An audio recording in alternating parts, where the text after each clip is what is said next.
आपको मारने की तैयारियां जोरों शोरों से चल रही हैं। आपको धीमा जहर देकर मारने की पूरी तैयारियां कर ली गई हैं।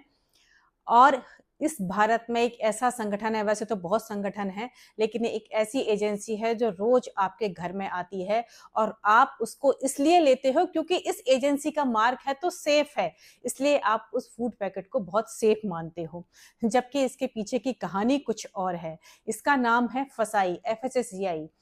जो आप फूड पैकेट लेकर आते हो उसमें आप जब ये देख लेते हो ना कि इस पे तो भाई FSSAI का मार्का है तो ये सेफ होगी, अब इसके की पीछे की कहानी सुनिए। इस लाइसेंस को लेना इतना आसान है कि हर कोई बहुत आसानी से इसको ले सकता है। लेने के बाद भी आप कितनी भी मिलावट करके फिर बेचो, कोई कार्रवाई नहीं होती है इस पर। ये पिछले 5 सालों में हमारे यहाँ पर कैंसर और डायबिटीज के मरीज जो है जिस रेशियो के साथ बढ़े हैं, उसका पूरा श्रेय इन फूड को जाता है। उसके पीछे का पूरा कारण ये फूड है। वैसे तो पानी में मिलावट, हवा में मिलावट, दूध में मिलावट, सब्जी में मिलावट, फ्रूट में मिलावट, अनाज में मिलावट, हर चीज में मिलावट है। और मिलावटखोरी का अड्डा भारत बन चुका है। इतनी ज्यादा यहाँ पर मिलावटखोरी है, सुबह से रात तक हम जो कुछ खाते हैं वो सारा मिलावटी खाना खाते हैं। लेकिन इस पर हम कोई कार्रवाई नहीं करते, ना हम इसके प्रति अवेयर हैं, ना हम कोई आंदोलन करते हैं। क्यों नहीं करते? क्योंकि हमारा माइंड ब्रेन वॉश तो किसी और चीज ने कर रखा है।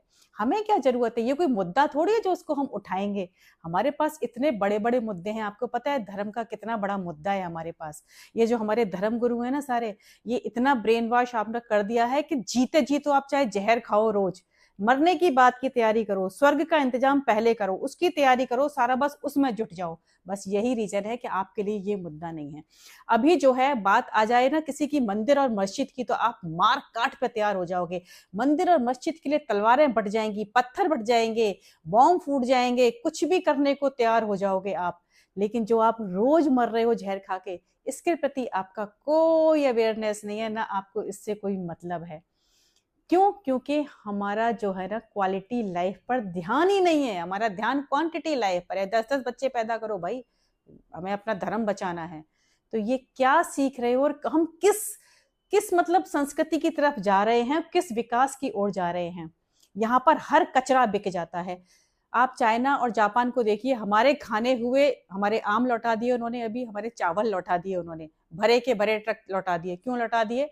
क्योंकि क्वालिटी नहीं मिली उनको जैसी उनको चाहिए। हमारे यहाँ हर चीज चल जाती है, यहाँ कोई मतलब नहीं है किसी चीज से।